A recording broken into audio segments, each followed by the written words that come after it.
आप दिल्ली से बाहर निकलेंगे, छतरपुर की ओर बढ़ेंगे तो कुछ ही किलोमीटर के अंदर एक गांव आता है, असोला फतेहपुर बेरी। पहली नजर में ये आम गांव जैसा लगेगा, मिट्टी के रास्ते, खेत खलियान। लेकिन जैसे ही आप यहाँ के युवाओं को देखेंगे, आपको एहसास होगा ये गांव कुछ खास है।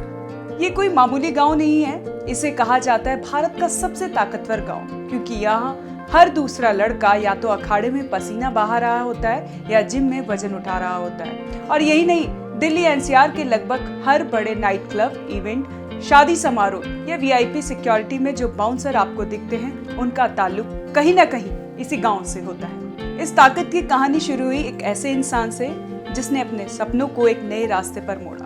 विजय तंवर, एक कुश्तीबाज जिसने ओलंपिक का सपना देखा था, लेकिन जब वह वहां सफल नहीं हुआ तो उसने हार नहीं मानी।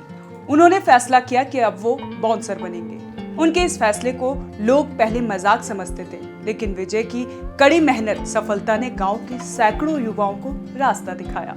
आज यहाँ बाउंसर बनना सिर्फ एक नौकरी नहीं है, यह गर्व और सम्मान का प्रतीक बन गया है। सुबह 4 बजे यहाँ की गलियों में दौड़ते युवाओं को देखिए। कोई सीने पर वजन बांधकर दौड़ रहा है, कोई मिट्टी के अखाड़े में दांव पेच सीख रहा है। जिम में घंटों मेहनत होती है, खाने में प्रोटीन भरपूर मात्रा में लेते हैं। इनका अनुशासन, समर्पण किसी फौजी से कम नहीं लगता। आपको जानकर हैरानी होगी, यहाँ के कई परिवार में 2-3 सदस्य बाउंसर की नौकरी में है। कोई क्लब में तैनात है, कोई सेलिब्रिटी सिक्योरिटी में है और कोई बड़े कॉर्पोरेट इवेंट्स की सुरक्षा संभालता है।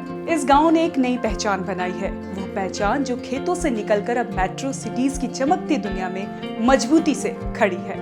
असोला फतेहपुर बेरी की इस सफलता में सिर्फ शरीर की ताकत नहीं है, इसमें अनुशासन, मेहनत और स्वाभिमान की ताकत भी है। इस गांव ने ये दिखाया दिया कि जब एक समुदाय मिलकर ठान ले तो वो अपनी पहचान खुद गढ़ सकता है। तो अगली बार जब आप किसी इवेंट में जाएं और कोई मजबूत, शांत और प्रोफेशनल बाउंसर आपको दिखे, हो सकता है वो भी असोला फतेहपुर बेरी से ही हो।